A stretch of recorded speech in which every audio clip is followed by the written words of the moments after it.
Welcome to this week's episode of Whiskey, Wheels, and Wounds. As always, I'm Shawn, 9-year Air Force vet I'm Steve, 22-year Army veteran. with 4 years of combat experience, 2 Yes. years in the Korea, Yeah. Army wrestling team. Yeah. What else? Just breaking it up, man. Just breaking it up. So what do we got for this week's featured whiskey, my friend? So this week's featured whiskey is Hotel Tango. Hotel Tango is out of Indianapolis, Indiana. We got a 2-year bottle here, and it's 96 proof. And yeah, I mean the distillery is Hotel Tango, and it is the first disabled veteran distillery in the United States. Nice. So Hotel Tango. Good stuff. They have been, we have been recipients of their goodwill over the last few years. We had a member living in Indianapolis, and she would stop in and drop a donation letter off to them, and they were kind enough to send her home with some goodies for our event every year. So And usually those goodies end up here on. one Steve Vickers was always the high bidder. I mean, I always paid for them though. You so, did. You did. I always paid for them, but in yeah, here's a smattering of Hotel yeah, Tango selections. and they look like an old canteen. So that the bottle is pretty unique, looking like an old canteen. Their first bottle is standing back there, but you know when they move to their new bottle design, And the font and the labeling kind of gives it that old throwback look as well. yeah, kind of taken off of an MRE package. So yeah, Marine Corps veteran.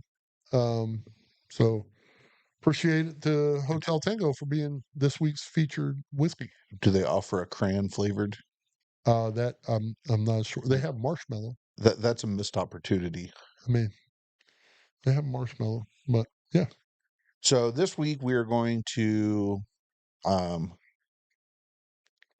like it's an odd one. But it's like we're going to compare and contrast generational differences within the military.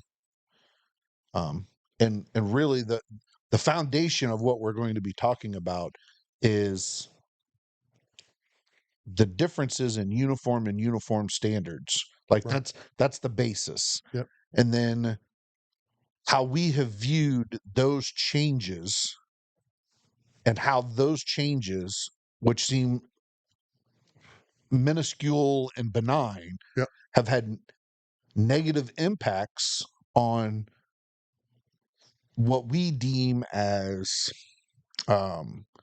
adherence to standards, watering down of the military core values, things like that. And we're just using the uniform standard to kind of show about when each subsequent transition took place. Yeah, I mean, so there's a trend on social media, and for lack of the better term, we're social media personalities, right?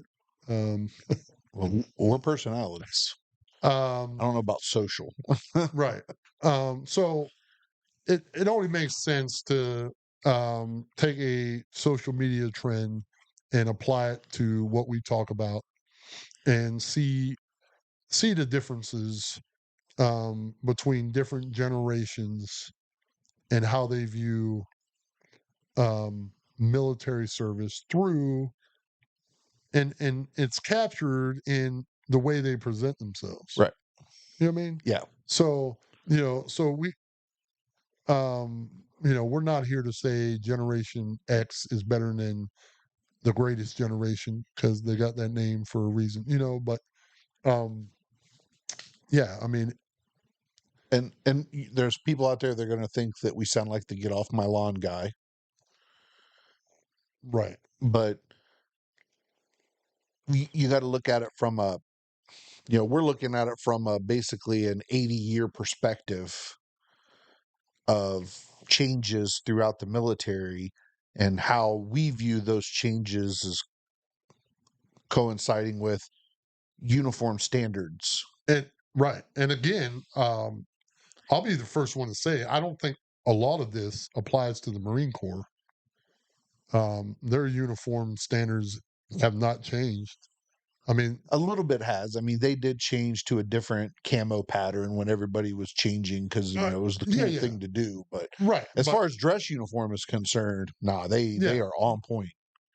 but their standard, their st- but their standard in their new uniform, the standard evolved with the uniform. Yeah, and they're still in adherence to said standard.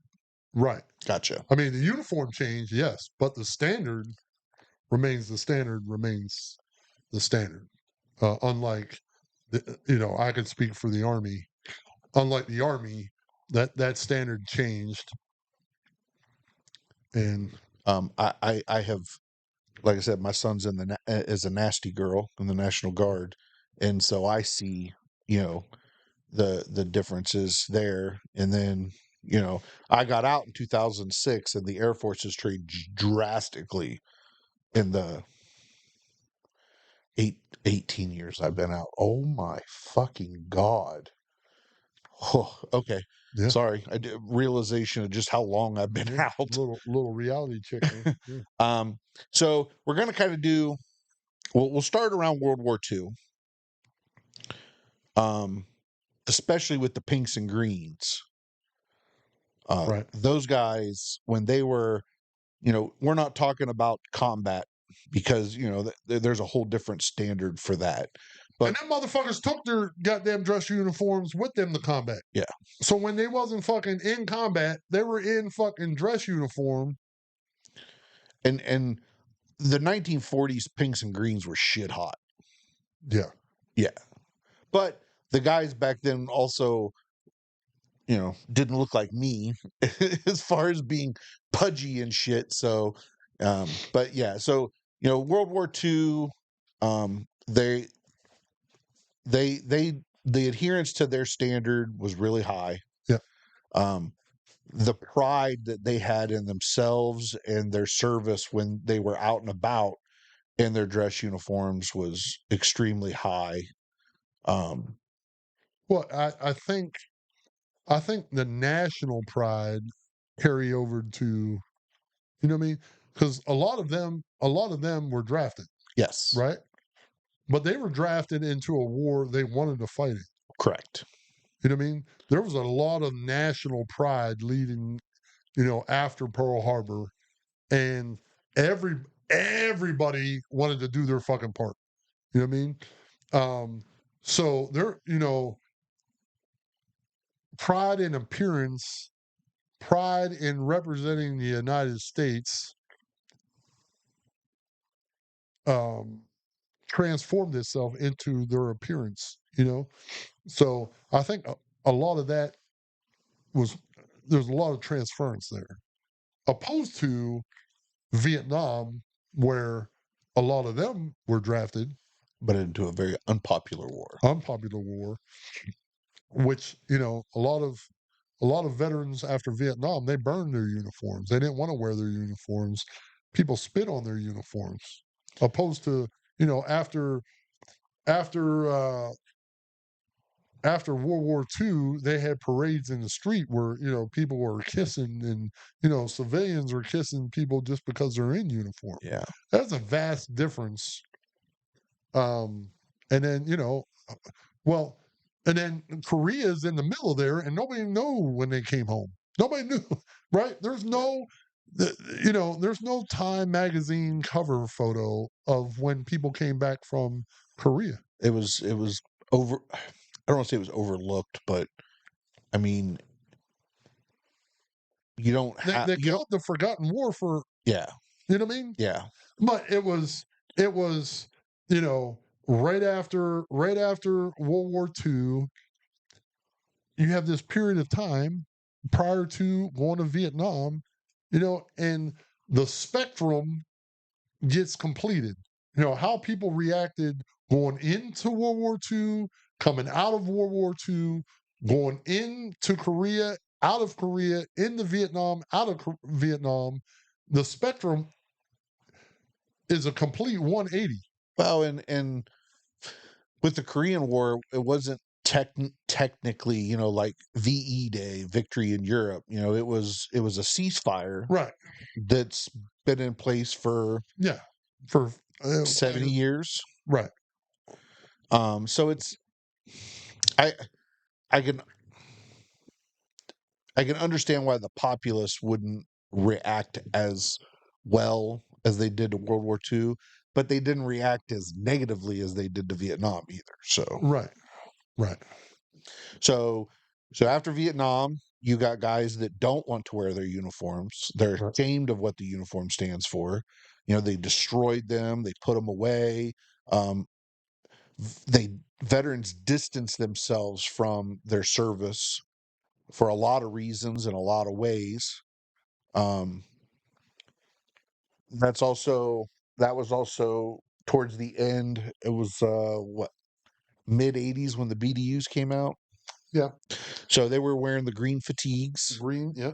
Um, Still the same green fatigues they had in Vietnam yeah, after in the 80s. Yeah. because my dad was in '80 to '84, and he wore the green fatigues. So then the BDUs came into Late place. late 80s. You have BDUs? Yeah. So and he had BDUs in 89, '88. 88. I said 88 first time, right? All right. So yeah. So I mean, so within those 3-year period they Yeah. transitioned. So um, we don't see a lot of the fatigues because of the correlation with the fatigues in Vietnam. Yep. So then you get into the BDUs, and that's the uniform I wore the entire time I was in. Black boots that had to be polished. Yep. BDUs that, while technically the way they were designed, they shouldn't have been starched and ironed, but we know that's not how things rolled. We had to look shit hot in them. Right. All of our patches were sewn into a specific position, rank, name, tapes, the whole 9 yards. Right. Um, and you had your BDU cap. But for me, when I got to different units, we had black baseball caps with the unit insignia on them, and those are what we wore for general uniform wear. But there was an expectation of what that uniform would look like. Right. Um, and that's when I really developed an adherence to the uniform standard and making Hmm. sure my guys adhered to the uniform standard. I was always of taught that if you adhere to the minutia of the uniform standard, it's in the grand scheme of things, adhering to the uniform standard isn't life and death. But if you're adhering to the uniform standard, then you're going to more than likely adhere to the other standards Hmm. as well. So it was a building block for um, being um, better at everything else. I saw a clip one time. I believe it was the commandant of the Marine Corps. He said that he asked the crowd a rhetorical question. He said, "Why is the ribbons on your uniform a quarter inch above the pocket?" And and they like that's the standard, right? A fourth of an inch above the pocket. That's the standard, right? There has to be a standard set. There has to be something for you to meet in everything. And like you said, you know, um, because people would sit their racks on their pocket, have it, up on their collarbone. So if there's a standard set, then there's a baseline, and that was why. And it speaks to what you were saying. And the word uniform is the root word to uniformity. Right. And it's there's a reason why um you know everybody needs to look the same, to as when I say look the same, I meant uniform, uniform accoutrements, by everyone having to be the same, look the same, What the fuck? all your other things that go on your uniform. I mean, I thought we didn't speak French. Apparently we do. All right. Well, I mean, we're pretty fluent in American French. Right. Pardon my French. But yeah, I think that, and then somewhere in the 2000s, Mm-hmm. that in an effort to modernize, ease of wear, like I don't know the reason, because like I said, when I got out in '06, I was still wearing the BDUs, and the black polished boots. Mm-hmm. Um, which you learn a lot about yourself when you learn how to polish boots. My wife was a big fan of pull the uniform out of the dryer, put it on, rub the toe on the back of her leg, and go to work. But I also learned very quickly that rank did not apply in my house as well, because I would lose my shit. So it got to the point where I didn't want to be seen out on base with her while she was in uniform and I was in uniform, because my job as an NCO is to make airmen adhere to the standard. And I have an airman walking next to me who would not adhere to the standard. Like she didn't, she was one of those ones that didn't use her feminine wiles to not have to adhere to the standard. She just knew that generally people weren't going to make her adhere to the standard like I would, because she worked in an office and stuff like that. So That's more of a reason.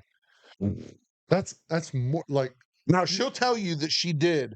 And there were times that she ironed her uniform and there were times that she polished her boots, but there was also a lot of times that she didn't. I can't remember I'm not here to beat up Brandy. I'm not. But when I the was standard is the standard. right. So you don't get to pick and choose when to apply the standard. When we went to the Mideast conflict wall, and she landed 68 miles, and she asked if that was going to count. And what Nope. did we tell her? Nope. Nope. Standard is standard. Right. So she has learned throughout the years that I'm very much a standard is the standard kind of person. But that, what do they call it when, I can't remember the word, I used to use it all the time, but where your uniform would be all set up and displayed, ready to go for the next day. Like every night before I went to bed, my uniform was on a hanger, and I was a mechanic. It was on a hanger. Everything was together. My boots were already polished, so I could get up in the morning, get a shower, shave, go to my living room, sit down on my chair, and get dressed. And my uniform was ready to go, and I was ready to walk out the door. There was something it was called. I can't remember what it was now, because it's been forever and a fucking day for me. But that's what I did every night. Is I made sure my uniform was ready to go the following day. That's part of your job. That's fucking homework. Yeah. That's fucking. I'll tell you. In 1993, when I joined the army, I went to Korea, and you know, you learn quickly that there's a person in your barracks that will press your uniform for you. There's a person in your barracks that will shine your shoes for you. And that's terrible for a young, impressionable nothing to learn. And my squad leader would be like, "You got to earn that shit. Like you have to earn using Odyssey." You know what I mean? And Show us that you can do it. yeah, right. Like if you can't shine boots, you know what I mean? Because when you leave Korea, like your next duty station ain't gonna have a fucking guy to shine boots. And to his credit, he was like, um, and it's also where I fucking saw my first pair of Coraflam, Coraflam, Fram. right? Fram, Fram. yeah, Coraflam. I can't believe I just fucked that word up as many times as I did. Coraflam boots. right? And they had the zipper on the side, and then motherfuckers are like, "Hey, them are Air Force boots. You can't wear those." I'm like, these motherfuckers get to wear chloroform? They're like, yeah. I'm like, fuck. So that was my initiation into fucking Air Force is different. Um, Same but different. But yeah. So, there's something to be said for sitting sitting in a chair with some kiwi, with some alcohol in the lid of the kiwi can and a fucking cotton ball. There's something to be said, putting your hand in a sock and wrapping that motherfucker around the tips of your two fingers and fucking, spit shining your boots. And, you know, there's something to be said for that. The dedication, the wherewithal to know that when I put these spit shine boots on and people are like, God damn, or when I put this press uniform on, um, I am projecting outward my pride that I have inward. That made that made sense to me. You know what I mean? And I don't think that exists as much now. It doesn't. Because I seen, I was around for, where BDUs went away, new uniforms came in, and the new uniforms were like, you guys are going to love these. These are wash and wear. You're like, you don't put press on? You're like, how the fuck? Like, I used to love, like, I left Korea, and my first duty station after Korea was Fort Stewart. You would go motor stables every Monday. Everybody would go to their motor pool, and that was first formation of the week. And you have in ranks inspection. Your platoon sergeant will come through, check check check your haircut, check your shave, check your uniform. Boom, stand in front of you, and the whole while he's doing this, he's checking the three sides of you, from the front, three sides.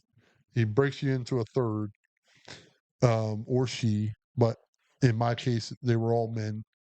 They break you into a third, hit your left side, and the whole time he's doing this, he's asking you questions, you know, and general knowledge questions. Boom, and boom. Then he moves on.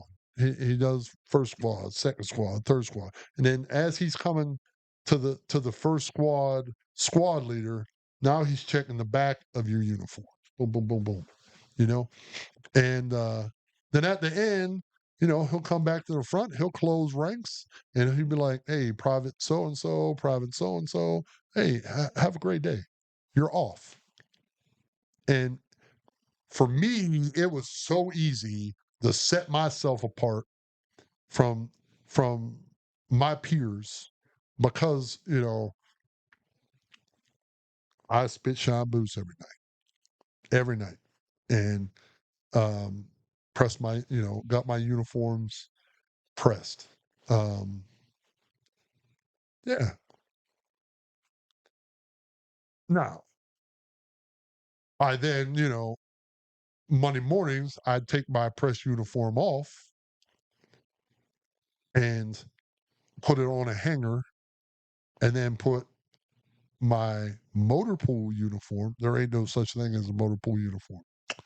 I'd put my motor pool uniform on and my motor pool boots and then put coveralls over that because you wasn't allowed being out of uniform. Yeah, because I'm not gonna fuck up All your work. all yeah, right. You know what I mean? And your motor pool uniform wasn't out of regs. It just wasn't shit hot. Yeah. And then but before I left the motor pool that day, I fucking switched. I wasn't gonna walk through the PX or whatever in that uniform. Well, and middle of the day, you get called up to the fucking first sergeant's office or something like that. You want to put good uniform on before you go up to the head Yeah. shed. Yeah. You know, you don't want to go in looking like a bag of smashed assholes because you've been crawling around on concrete and on equipment. Yeah. Boots do not survive that. As Yeah. a maintenance guy, I know. Yeah. You know, so I had a set of boots that were my go see the head shed when those Yeah. types of boots, and then I had a uniform that I use for those types of things. And I tried to use my winter BDUs, because they were a thicker material for use like everyday work, and my summer BDUs because they were a thinner material. They also held a crease better, Yeah. and use those for my ones that I need to wear when I'm out and about. There's levels of this shit. You got to learn how to play the game. I never, ever, ever, ever, ever, outside of being a private, and I was too broke to buy fucking more summer BDUs. I never wore winter, ever, ever, ever, ever. I Because was I wasn't down south either. yeah, I never wore them motherfuckers. They were hot as motherfuckers, and they had Germany, Washington State. they had the fucking big butterfly collars on them. That might have been before your time, but they had the big ass butterfly collars, and then you put rank on your collar. For us, we put rank on the big ass butterfly collar. They just look dumb as fuck. Oh yeah, see, Yeah, and then the collars were a little bit bigger, but they weren't drastically bigger. But oh we no, didn't, as a young enlisted guy, our rank was always on our sleeve. right. Yeah, ours was on our collar, and them big butterfly collars were fucking just atrocious. So I always fucking wore. Uh, They were comfortable. I thought summer BDUs were comfortable. oh yeah. Well, I mean, but I blew the crotch out of them. Oh Blew the yeah, I fucking mean they weren't thick material, so yeah. I'd fucking yeah. They yeah. they didn't hold up as well. But that's why you But got a clothing allowance. yeah, which I mean, yeah. Your clothing allowance didn't. Come on, man, that's what it was given to you for. Right. Yeah. You buy a pair of boots and your clothing allowance was gone. Um, but yeah. Um, I just, you know, So, so now in the 2000s, they switch over to these wash and wear uniforms, and I think it was 2006. Like you got out in 2006, right? correct. So, it was probably the end of 2006. Because I wore them in 2007 in Iraq was the new ACU, and let me tell you, like the army went all fucking in on ACUs, and like I don't know who they asked if this was a good idea or not, but nobody liked them. Um, Nobody liked them, and they were they fell apart worse than the summer BDUs did, and but they took like um the DCUs. We would take the bottom pockets, um, or excuse me, the top pockets. We would take off and put on our sleeves because they're under our IBAs anyway. So we wasn't using them. So we take our uh, top pockets off. Some people took their bottom pockets off because they were bigger. Um, Whatever, but they would take the pockets off their DCUs and put them on their sleeves. For those So of you that don't know, DCUs are just the desert version of the BDU. yeah, um, so they incorporated that with the new ACU pattern. But buttons take too long, so we're going to use zippers, and we're going to use Velcro, and um, so the pushback from like hey, we need you guys to buy 4 brand new uniforms. Okay, but what the fuck? Like, oh, but here, you're gonna save money because now you don't have to take your BDUs in to get all your badges, all your cool guy badges sewn on, and all your ranks sewn on. All this shit is Velcro, so it'll come off and go on, and you'll save money. The money that you're gonna spend on the new shit, you're gonna save in all these badges and all these. All right, and then you wash the motherfuckers one time, and they all roll up, So now you have to go out and buy a new fucking. Yeah. It didn't make fucking sense. Like, it made sense that generals, and we talked about it in the D-Day episode. Generals, they like to put their thumb on things. They like to point out, I did this. Like, this is my legacy. Like General Shinseki, for the he will always be known as the guy who um, made the United States Army wear black berets. That was his thumbprint on the United States Army. And it's a dumbass thumbprint. Which is another standard that there were you had people who wore berets before.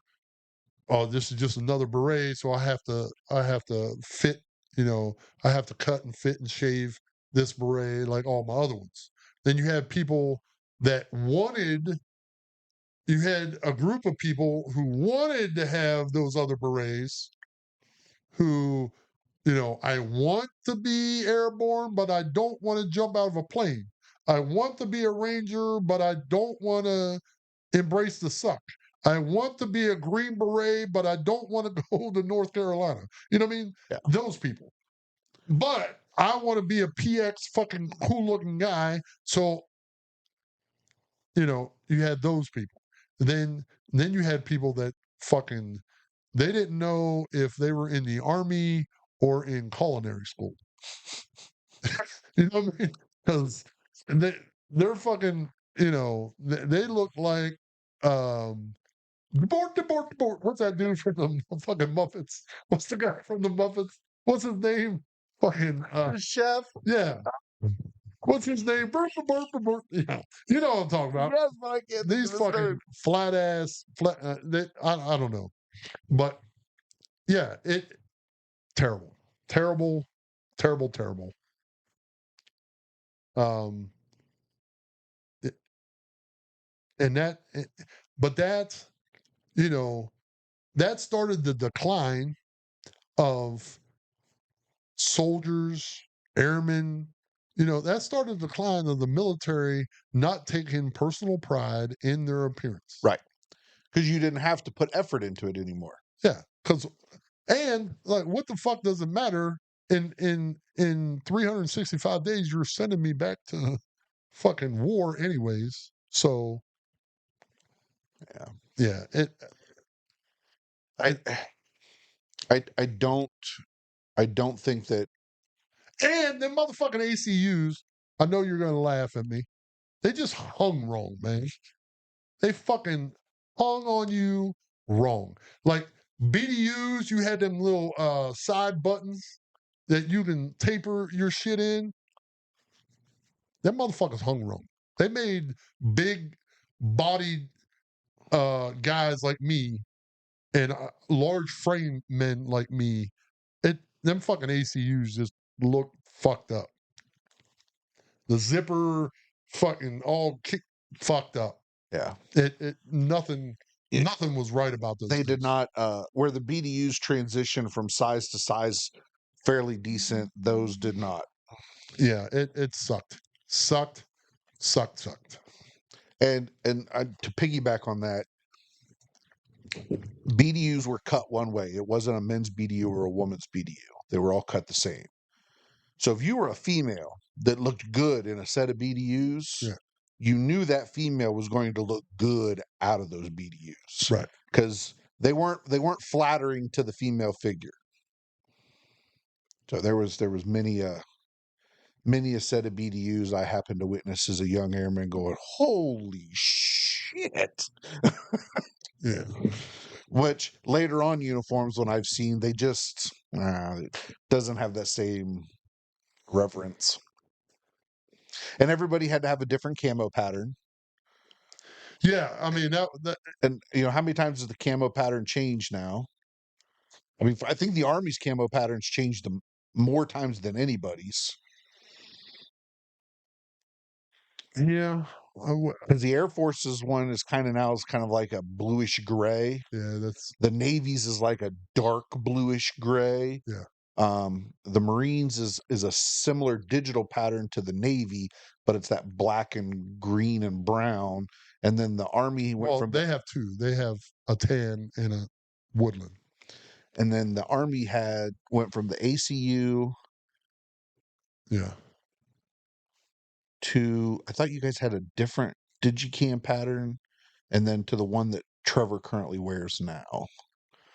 And then the dress uniforms have changed too. Yeah. Well, that's just people putting, because there's you know, a problem with recruiting, a problem with, you know, um, because the fucking standard is always changing in the United States Army. There was years where, you know, um, I'd like to join the army, but I have a felony. Did more than two people see you shoot somebody in the face? No? Come on in. You know what I mean? Like that type of shit.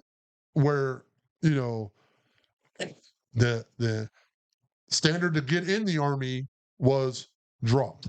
The standard to stay in the army was dropped. The standard to fucking just live in the army was dropped. You know what I mean? So you're like, what the fuck? And it made it tough for people, but it made it easy for leaders who I wasn't opposed to change. I don't like the The youth. common sense change. Like I said about the military, or like I said about the Marine Corps, they evolved. The Marine Corps has evolved over, 240 years they've been around, but their standard hasn't. Their standard has been the standard, has been the standard. And, you know, you got to meet these requirements to leave basic, boot camp. You got to meet these requirements. It's the same fucking requirements. You know what I mean? They still do the crucible, right? I'll tell you, I went to Camp Lejeune. When was that? 2012, maybe? Did you drink the water? 2012. And the discipline on Camp Lejeune is fucking glaring. And compared to where I was coming from Fort Benning. You know what I mean? Goddamn. Glaring, the discipline there. Like fucking the way sergeants talk to staff sergeants, the way staff sergeants talk to gunnery sergeants. Fucking glaring. The way Marine Corps staff sergeants talk to U.S. Army Sergeant First Classes, and they will call you Sergeant First Class, even when you say it's just Sergeant. No, you earn Sergeant First Class.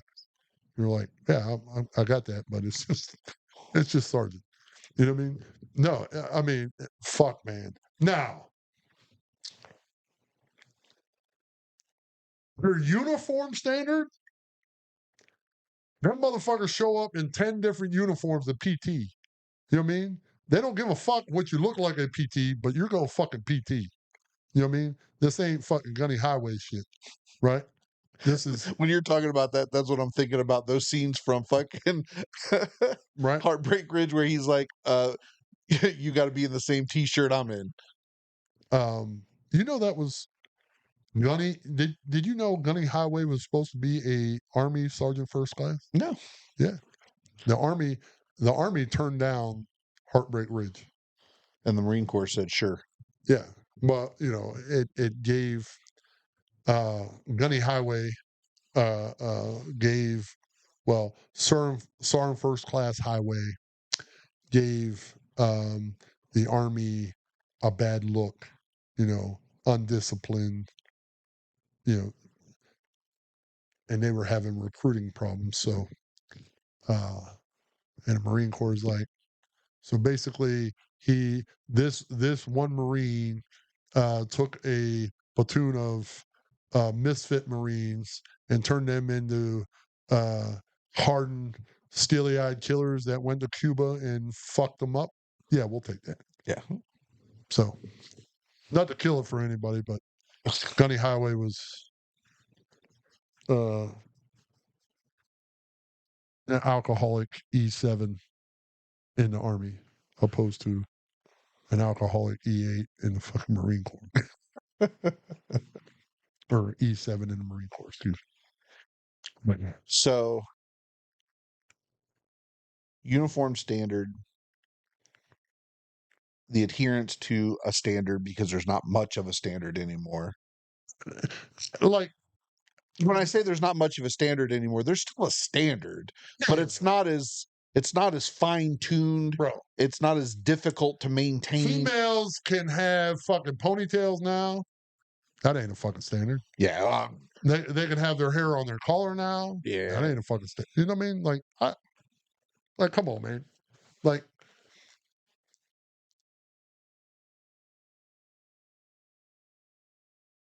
I'm all about working smarter, not harder. All about it. But the working smarter and working hard, you're still working. Right. You're still trying. You're still, like, you're still fucking, like, I told you, when I was down in Florida, and and we went to an Air Force base, then we went to a naval base, and I like lost my fucking mind. Lost lost my mind. Like how the amount of people walking around with hands in their pockets and fucking bags draped over their fucking these Lululemon bags draped over their shoulder in uniform, and nobody's fucking losing their shit. I'm like, I'm so glad I am retired. Yeah. Well, and that was part of the problem I had when I got out. Is I was at 3 years I was considered a dinosaur. My senior NCOs when I was a senior airman were like, "You came in the wrong decade, homie." Yeah, and I'll tell you, like, and part of that, part of my problem was, when I got injured, I kept PTing. I kept, standard to standard to standard. And I was fucking killing myself. Right. I mean, literally killing myself. And it didn't matter. It didn't matter to anybody but me. It didn't, all these other guys around me were like, man, you're too high strung. Like, relax. You're gonna have a heart attack. I heard that a lot. Right. You're gonna, and I'm like, I am relaxed. What the fuck are you talking about? And then the soldiers coming in, the fucking, you can't talk to me that way. You can't means won't. You know what I'm saying? Can't mean fucking won't. Like, I don't know the fucking what's that shit called? The fucking that card they gave them in basic training. The fucking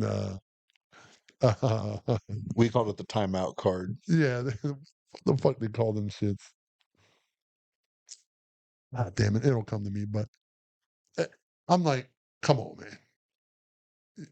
like, get the fuck out of here. You know what I mean? And that is why I didn't want to like.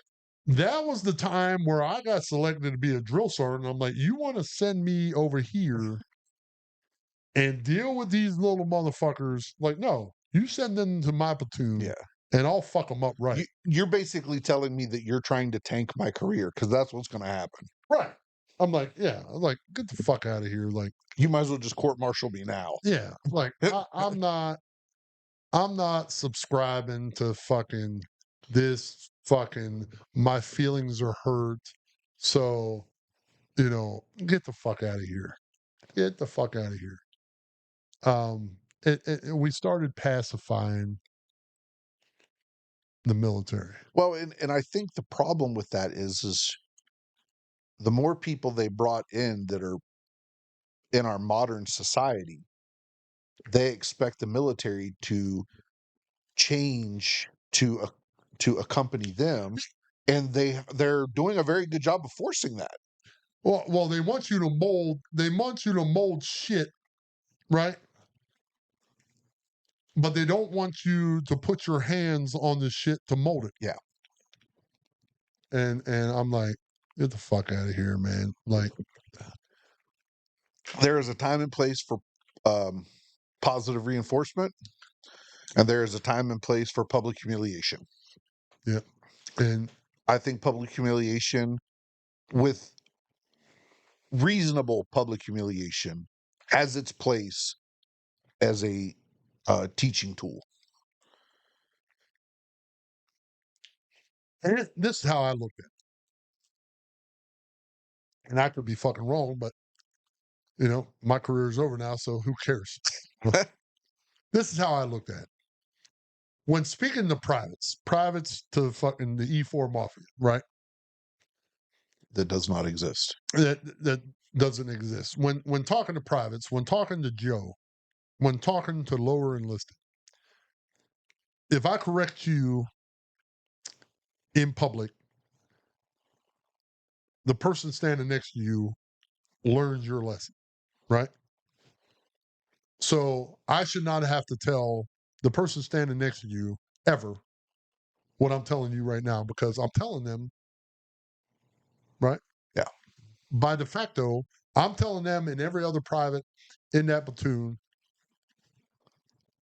I do not stand for this and anything like that, right? Now, NCOs, a little different. NCOs, you grab them by the elbow. Hey, come over here.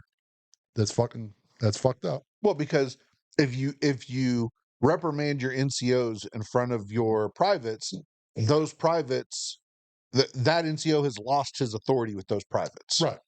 And right. So and they have already taken their lumps. You know what I mean? So I had an E6 squad leader come to my platoon probably 2 weeks before we went to Iraq in 2000, 2010. Yeah, few weeks. So this E5 took over. This E6 took over for E5. That was the squad leader, and he had trained up the troops, and so E6 comes in. I'm like, all right, here's the deal. You're going to take over first squad. Blah blah blah blah blah. And so we had some training. We had some training to do prior to leaving, and we did it. He didn't say nothing. But privately, I'm digging in this E6's ass. Privately, like, well, when we have squad leader meetings, I'm digging in his ass. Like, fucked up, man. Fucked up, man. Because he's in front of his peers, not his lower his troops. Right. Well, it's the same concept. It's the same concept of talking to Joe when you talk to one squad leader in front of the other squad leaders, depending on the situation, right? You're educating the other two, right? So we get into Iraq, and this motherfucker is, and I use motherfucker in the nicest possible sense.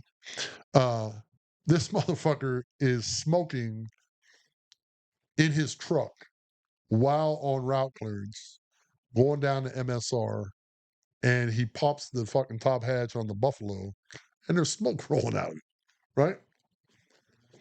And so I dig it in his ass. He's like, I'm like, why the fuck are you smoking in a like? When is it okay to smoke in a military vehicle ever? Well, it's fucking 17 hours and da da da da da. I'm like, I get it. Said, all right. When I have a smoke break, you have a smoke break. He's like, well, that ain't fair because you don't smoke. Right. You know what I mean? Got it. So so he's like, hey, so he comes to me privately. Can I talk to you? Yep. He's like, hey, I got a problem. Like, what's your problem? He's like, you don't talk to the other two squad leaders like you talk to me. And I think I know why, but I want to ask you about it. And full disclosure, the other two squad leaders are Caucasian. First squad leader is not, right? Like, okay. He's like, so I think you're racist.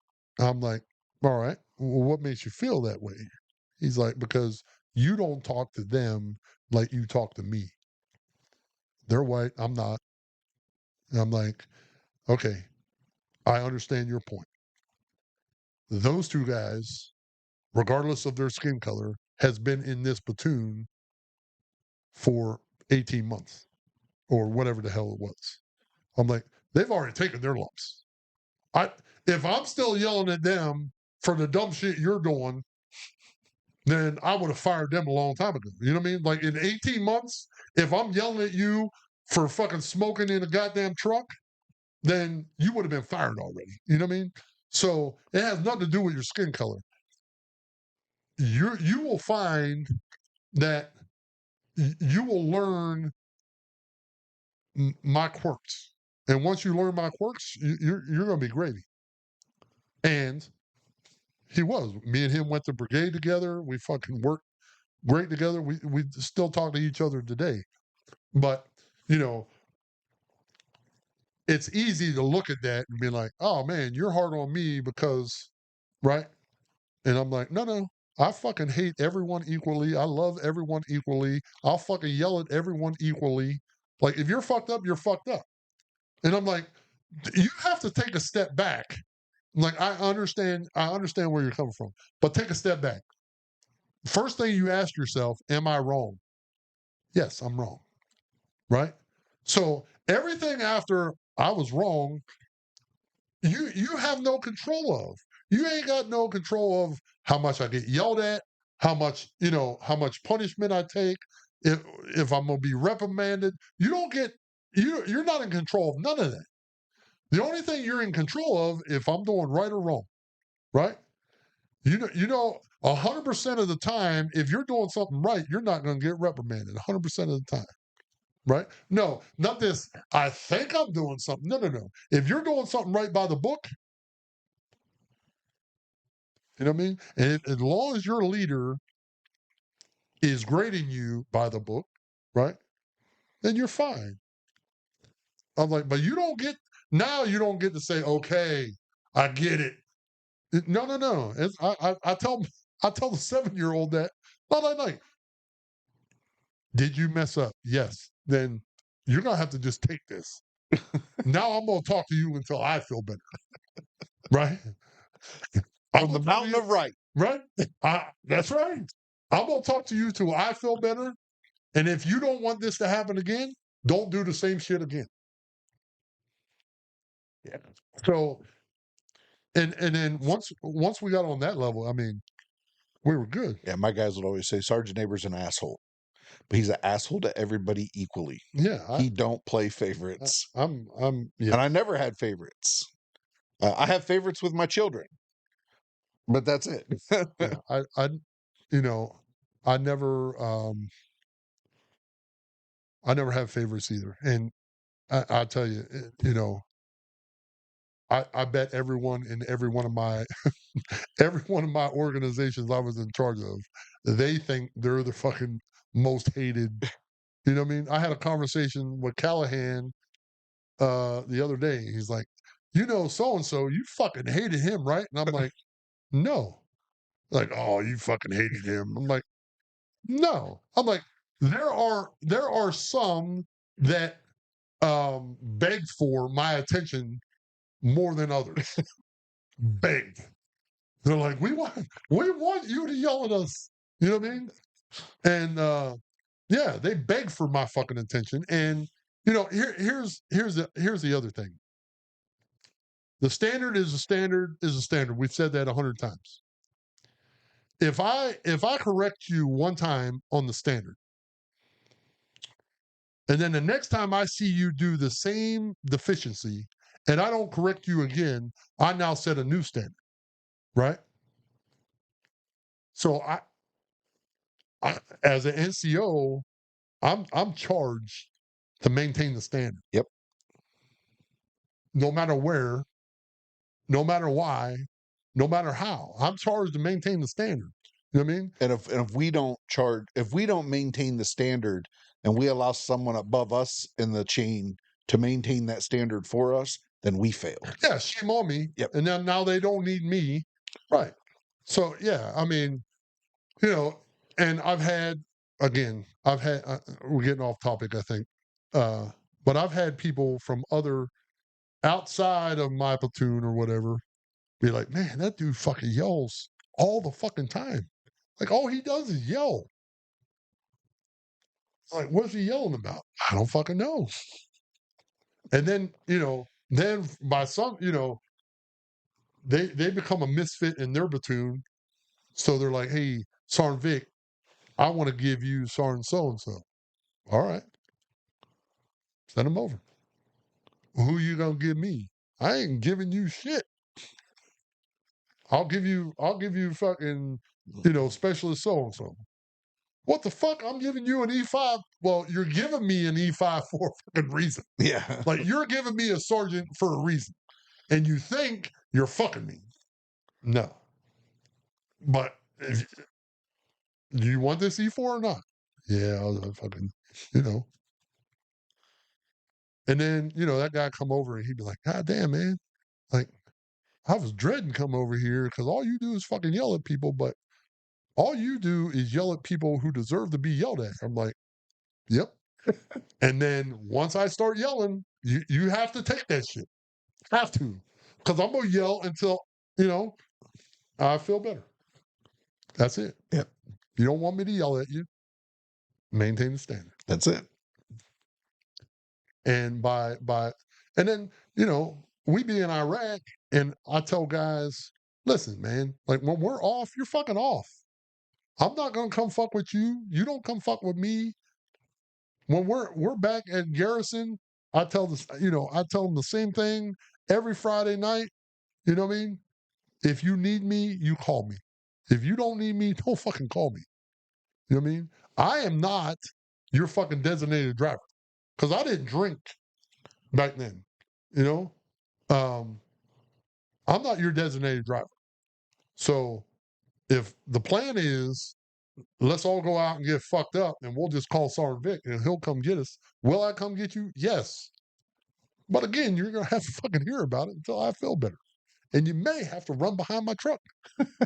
Just saying. But, you know, I think, you know, the generational aspect of this is one, the upbringing, right? You know, you can point at World War II, Korean War, Vietnam. You can point right back to their upbringing. You know what I mean? Why them guys were the way they were. And, you know, I didn't have a problem with people yelling at me because I lived in a house where I got yelled at all the time. Yeah. I got yelled at all the time. And it's not I didn't get yelled at because it was Tuesday. I got yelled at because I was fucking up all the time. Yeah. So my stepdad, when I lived with before my mom died, he beat the shit out of me all the time. So when I went to go live with my dad, the first time he spanked me, I'm like, that's it? Fuck, I'm gonna get in trouble a lot. And he realized that that wasn't going to work because, you know, when you got a 9, 10-year-old who's been beat on most of his life, a spanking just it ain't gonna cut the mustard. So my punishment was either manual labor. We had like a quarter of a mile driveway, and we were next to some old railroad tracks that the tracks had been pulled out, but had all that lava rock. So depending on how bad I fucked up, depended on how many 5-gallon buckets of lava rock I had to haul down the driveway to fill in parts of the driveway, or I had to stand at the position of attention. So when I got the basic training, shit, I'll stand here all motherfucking day because I'm used to this. This isn't an issue. So yeah, yelling at me, you didn't bother me when you yelled at me, and so I yelled at people too. I'm like, you're gonna understand, and if you don't understand, my volume's gonna keep going up until you do.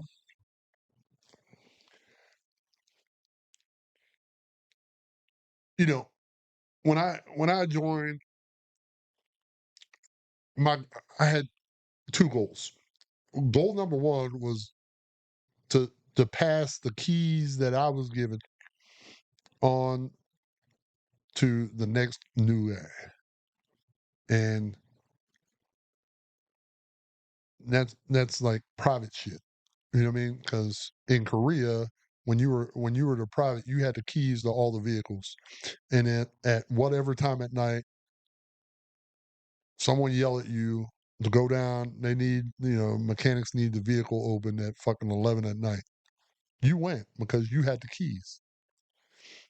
So I was like, well, I don't like this. Let me, can't wait to pass these on. Then I quickly found out that,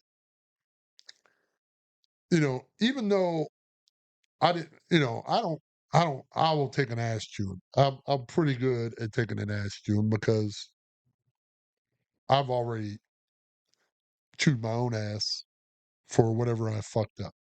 So again, if I'm going to chew your ass until I feel better, then you can chew my ass until you feel better, as long as it's warranted. If it ain't warranted, then you can chew my ass until you get to the dick, and then you have to make a choice. You know what I mean? And that's how I live most of my career.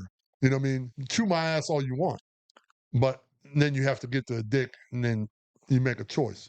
Um, but yeah, like I understand the concept. So my goal was to make as much rank to limit the amount of people who could chew my ass. You know what I mean? And then you get to a point where you you you you earn you establish yourself as such a person where even the people that should chew your ass for shit, they don't. They just look at you and they're like, with that disappointment look, like, man, we expected better from you. And that's where I'm like, no, no, no, no, chew my ass. Like, I'd rather you chew my ass than give me that I'm disappointed in Yeah, you look. when your dad stops whooping your ass and just says I'm disappointed in you, you're like, Yeah, you're like, fuck, man. You know, um, yeah. So, but yeah, I think, upbringing important, especially nowadays. I do not envy NCOs in the United States Army or the United States military nowadays. "Mm." I don't envy those motherfuckers. Um, Especially if they're an old school guy. yeah, I don't envy them at all. And No, because our society has developed victimhood. Rules don't apply to me. I'm special. And on top of all of that, everything is social media now. So you're chewing a private's ass for doing something wrong, and other privates over there recording you, and then that's going to go viral because you're getting in someone's ass. The military has always been and should have continued to be separate from society as a whole. Yeah. And the line between military and society has gotten so blurry right now that it's, it just doesn't make sense. Agreed. Fucking agreed. I I just, hell, and I've felt this way again, like it was 2010, maybe. I don't know. It's earlier than that. I came down on drill sergeant. Like the landscape was changing then. So I noticed it changing in the Air Force like around 99, 2000. Yeah, and if you're thinking the Air Force is getting softer, shit is going fucking bang. You know what I mean? The shit is going fucking bang. I enlisted in 97. In 2000, I put on E4. I had senior NCOs come to me and be like, because, I was all about mission, mission, mission. And they would come and ride with me in my truck on midnights or something. And they'd be like, why aren't you getting promoted, below the zone 6 months early? Things like that. I'm like, I don't look good on paper. The fuck you mean you don't look good on paper? You see what I do every day. You know how good I am at my job. But because I'm here doing my job, I'm not downtown volunteering. I'm not taking time out of the shop to go take classes. I'm not doing all that because that's not what I enlisted for. I enlisted to do a mission. The Air Force tasked me with said mission. That mission is my priority. Everything else in my life is secondary to said mission priority. So I don't look good on paper because when they're going through these packets and they see two guys, same rank, same job, but one guy's got all this extra bullshit, he's the one that they think is better. He don't know how to do his fucking job. Right. He's never at the shop to do his job. But that's the way it was. And they would look at me, and that's when, I had two of them. One specifically, I remember this man for the rest of my life, Master Sergeant William J. Beer. Looked like Hank Hill, talked like Hank Hill, but was from Pennsylvania. And he would tell me all the time, you're going to have a hard time because you're a dinosaur. Like, I've only been in 3 years. He said, but you enlisted in the wrong decade. Your mentality, the way you do things, the way you view your service, all of those things are old timers like me. We love you because that's how you should do it. But in the new Air Force, you're just not going to fit in. And I didn't. I always tell everybody I saw the Air Force turning into the touchy feely Air Force. And I quickly realized I joined the wrong branch for the way I was raised. Right. Well, I was told one time by Child Protective Services that parenting in 2017 and parenting 20 years prior was different. And I'm like, why is that? They're like, well, times change, so it's different. You can't parent today like you did 20 years ago. And I'm like, why not? I'm like, have my values changed? No. Like, so me not wanting my oldest daughter to be perceived as a whore um in 2000, and me not wanting my youngest daughter to be perceived the same way in 2010. Why is that different? Like, and it's the same concept in the army, like, or in the military. Why is it different? Have our values changed? And I would say they have.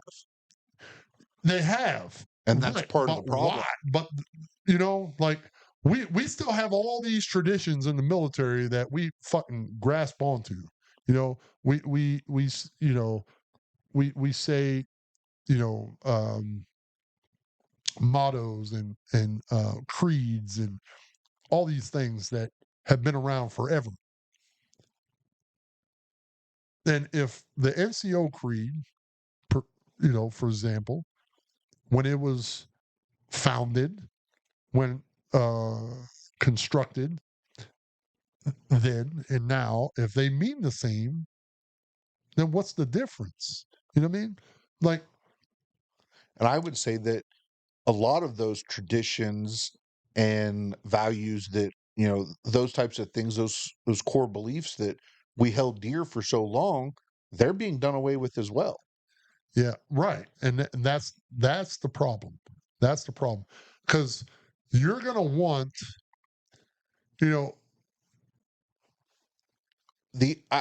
I personally, you've said it before that you were always the break glass and kind in times of war kind of guy. yeah, I don't think the military wants those anymore oh, at all.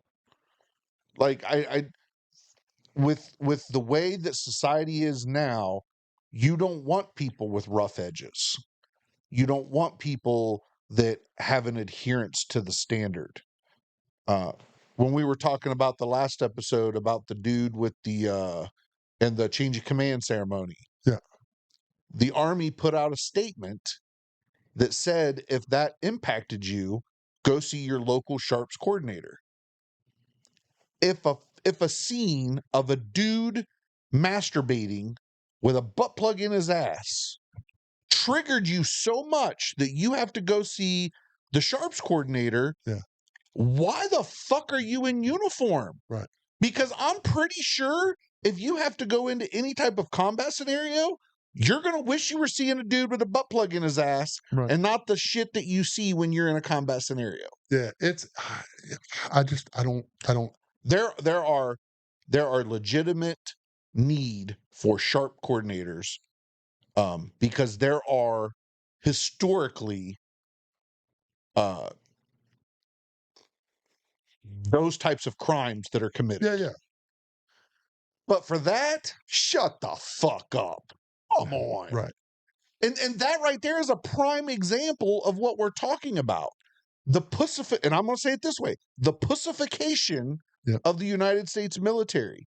If you were to tell me right now, with all of our technological advances, that you were going to put us up against the greatest generation in a battle, I'd still think we'd get our ass whooped.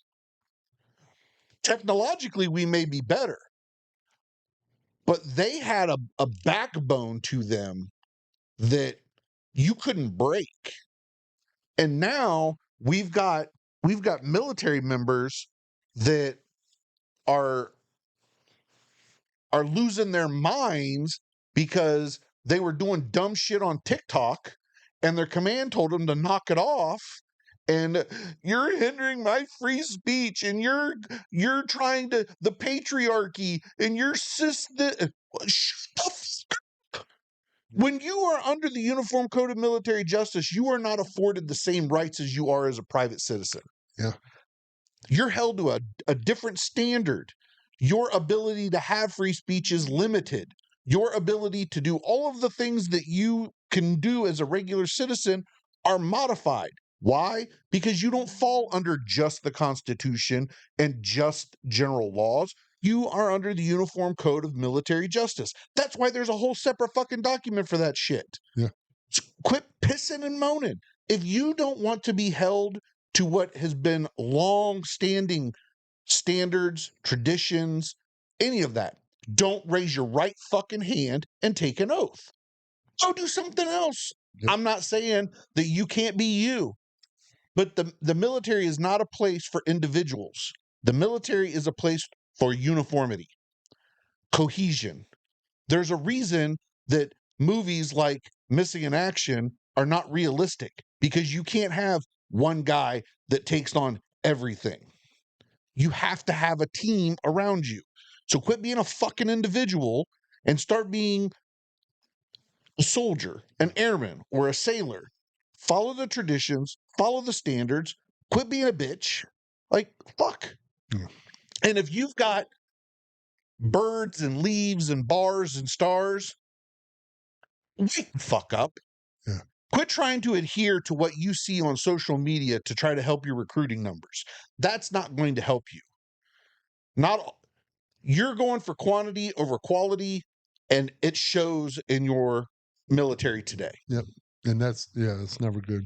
And I don't particularly like um military members getting on social media in uniform.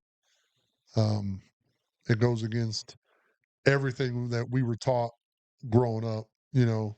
Um if you're not allowed to go to political events. You're not allowed to go to rallies. You're not allowed to go to protests. You're not allowed to go. Like when I was in the military, you couldn't even go to the fucking grocery store unless you were picking up a gallon of milk.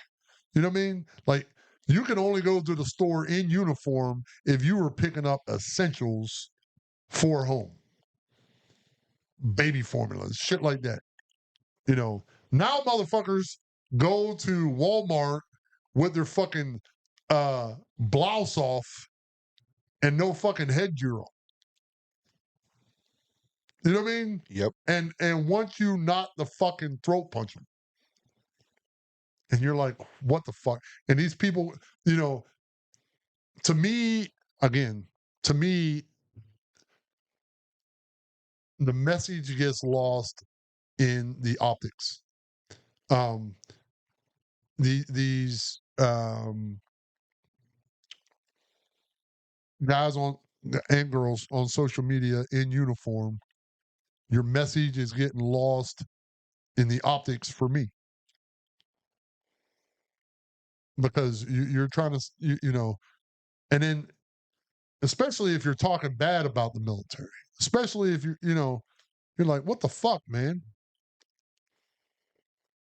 I don't get it.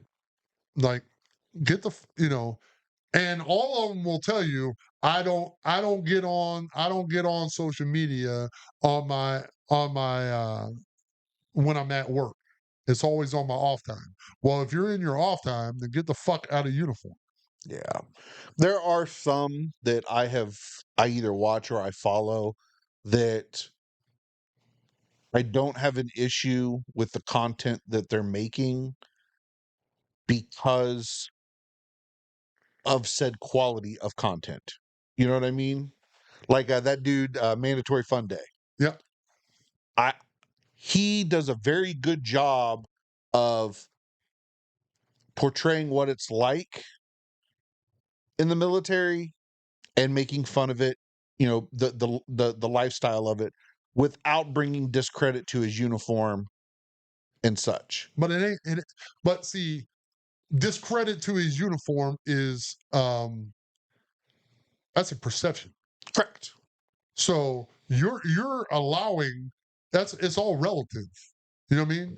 You don't think it's a discredit, right? But if someone does, then it's a discredit to them. Yeah. You know what I mean? And but if you're not wearing you know, his content when he's not in uniform and when he is in uniform is pretty much the same, yeah? I would say so. Right. That's what I'm saying. So why post in uniform? You know what I mean? It's But just because you're good at it in uniform and this person over here is not good at it in uniform doesn't make it okay for you to do it in uniform and not okay for them to do it. So I guess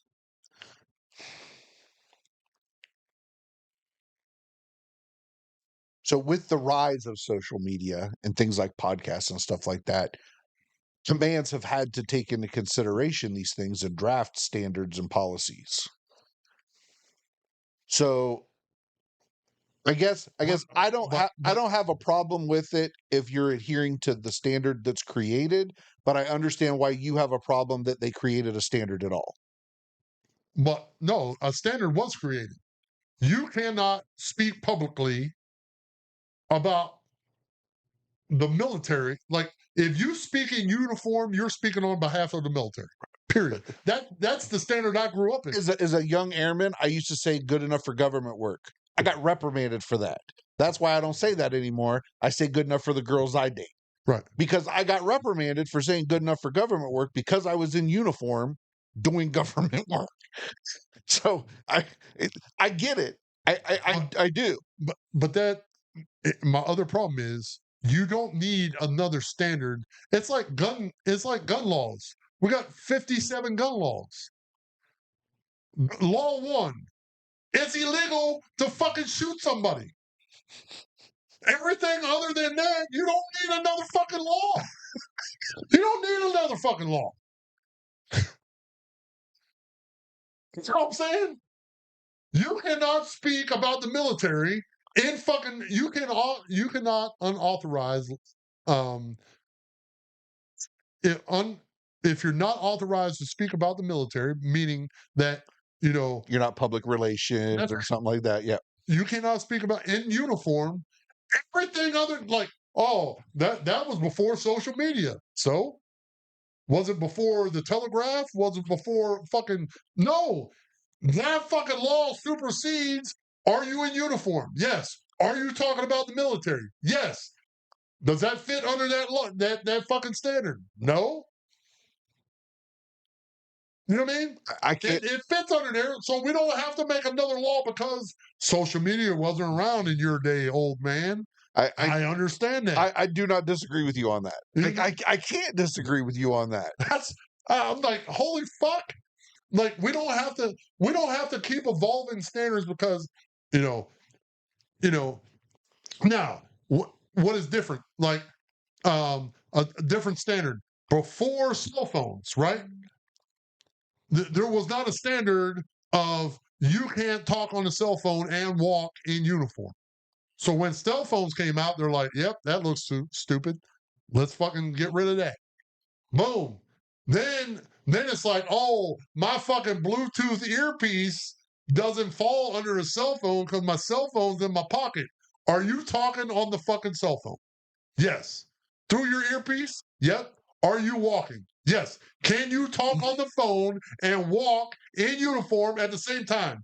Yes. Then take the fucking Bluetooth out of your ear and put it in.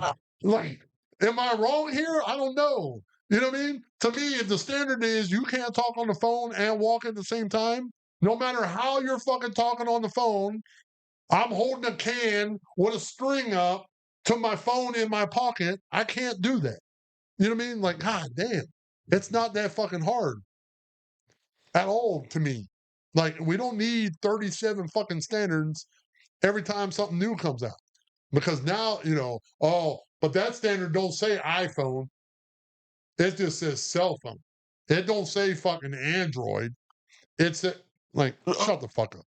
I'm gonna piggyback on what you're saying because people say that the Second Amendment doesn't apply to modern guns because when it was wrote, people only had muskets and cannons.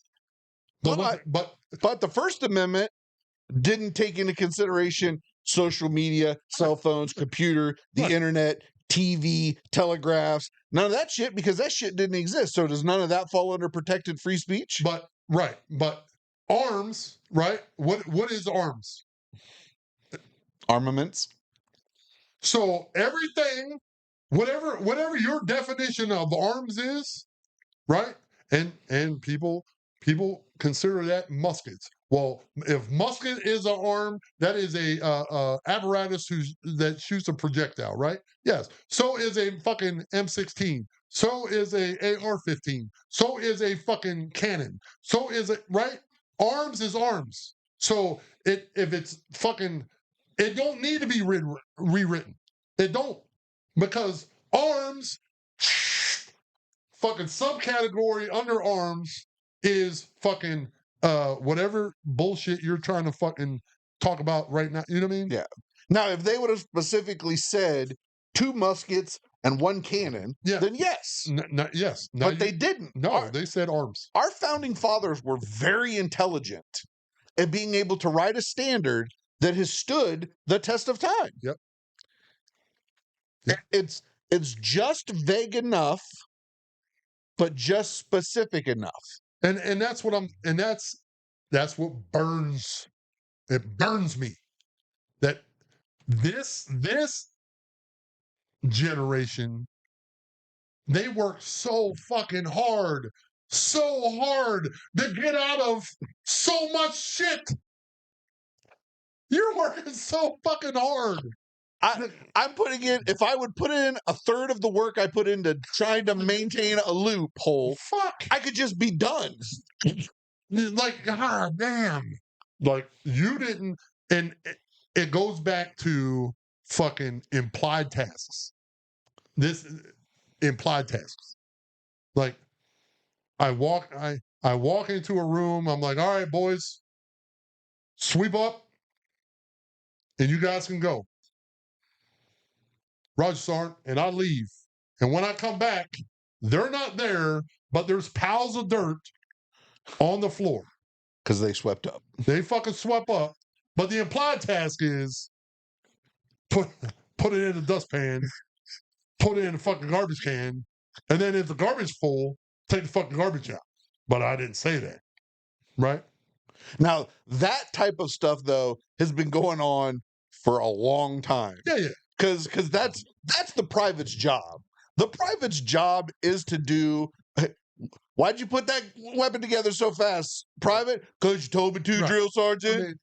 They excel at fucking maxing the fucking the lowest standard possible. And and I feel that when a private does that, it makes you a better NCO because you learn to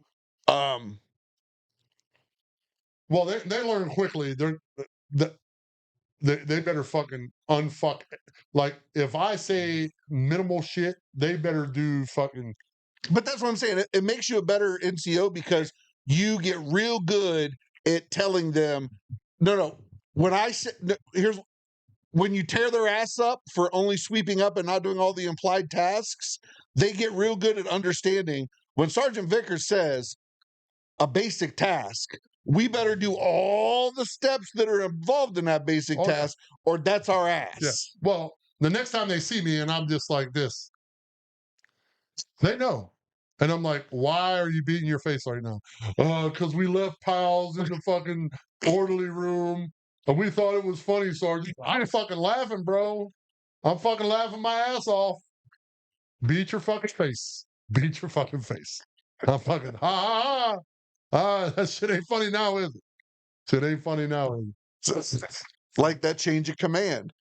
We're rolling. Oh, yeah. I mean, I'm sure there's some fucking commanding general out there fucking living.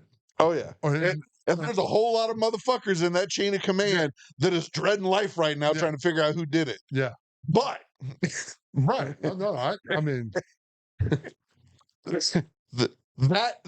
We'll just say I don't think that's private type shit. That's straight up fucking specialist E4 type shit.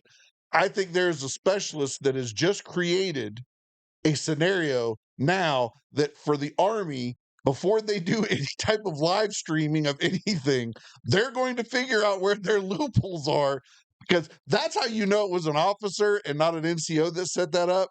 Because as an NCO, you'd have been thinking about every dumbass fucking Joe you had and how he would try to fuck this up. That's facts. That's facts. So yeah, I mean, I don't know how well we fucking completed the task. I don't know. We got little piles of dirt. That's all we got. I don't know how well we completed. We might have to rewatch this before we name this episode. We're just gonna call it piles of dirt. We'll just call it gibberish. Fucking an hour of gibberish. Now, but everything we just talked about of the new modern service member and the issues that we have with it, right, is perfectly encapsulated. Into this episode's fuck that guy. Fuck that guy. So now we don't.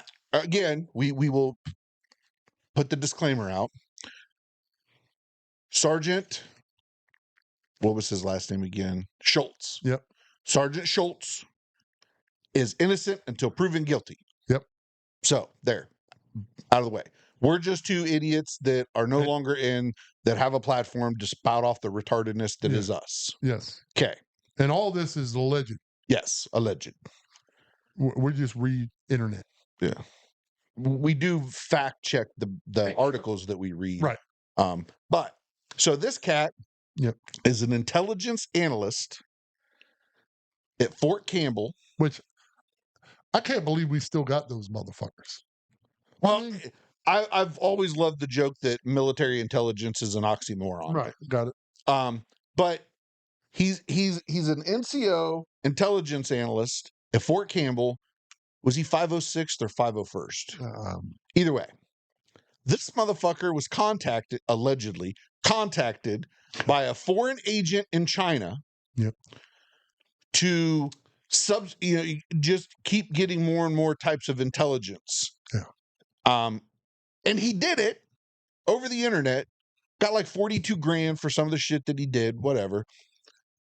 But the thing that made me think of this episode when you sent me that article was the fact that it was reported in there that he told his handler, his foreign intelligence agent handler, that they wanted to be partners because, and I quote, "I want to be Jason Bourne."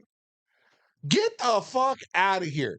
That would be like us telling, like, we want to be James Bond or some shit. Like, the fuck? And this motherfucker's an NCO.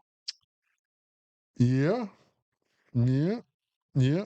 He's got a wife, an ex-wife. He's got a couple kids, but he wants to be Jason Bourne. So he's going to take military intelligence and send it to China. Like, they already do a really good job of taking everything anyhow. Like, man. You know, when I see stories like this, like said, shout out to Sergeant Campbell.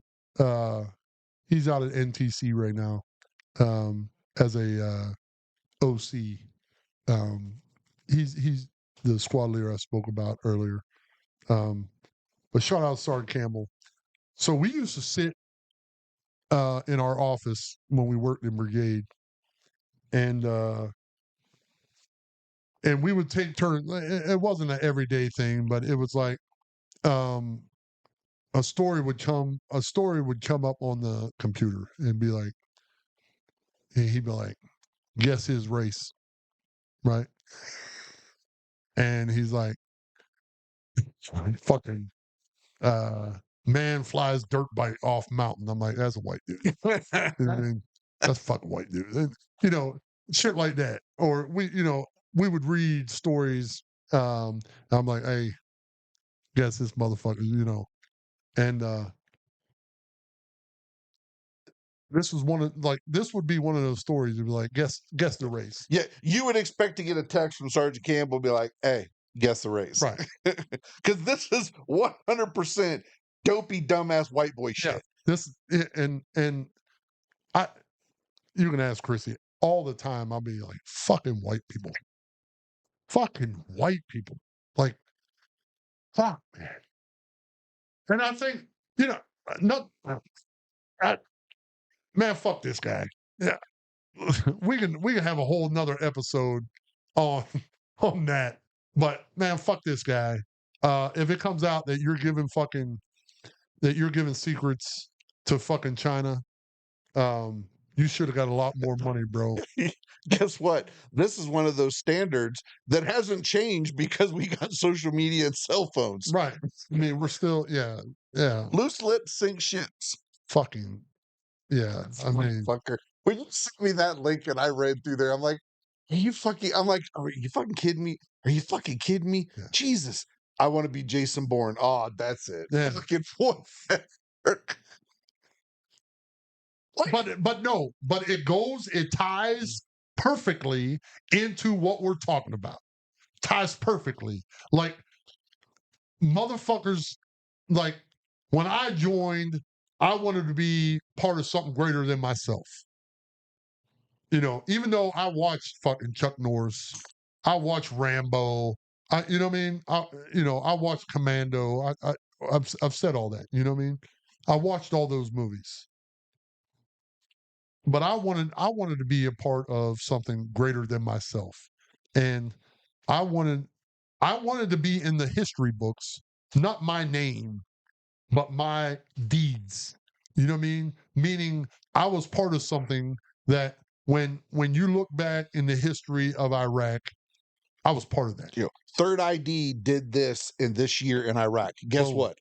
That I was part of that. That's yes. You don't have to see Steve Vickers did this. No. You just have to see that Third ID in 2009 did this. Yep. And you go to Third ID in 2009. Guess who's there? Yep. Steve Vickers. But this is the problem. I want to be Jason Bourne. You know what I mean? Like, did I miss what Bourne ultimatum did he give fucking secrets away? It's more like the Bourne ignorance. Born dumb, bro. Fucking born. You were born stupid.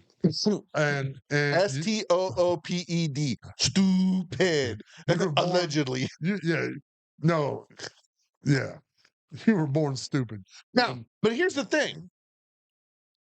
In today's military, this idiot, and I'm sure there were red flags. Oh, yeah.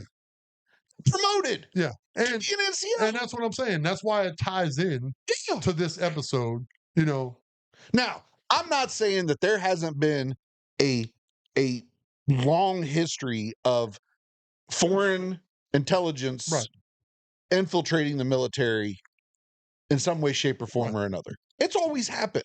Yeah. It always will happen. Just like our Central Intelligence Agency is constantly infiltrating other countries. That's the name of the game when it comes to the intelligence game. Oh, man. Yeah. Like, don't be such a fucking dummy about it. Yeah.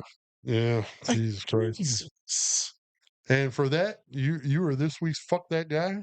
And Bear says we're out of here. Yep. Bear says fuck that guy too. So we'll see you next time. Tell everybody bye, Bear.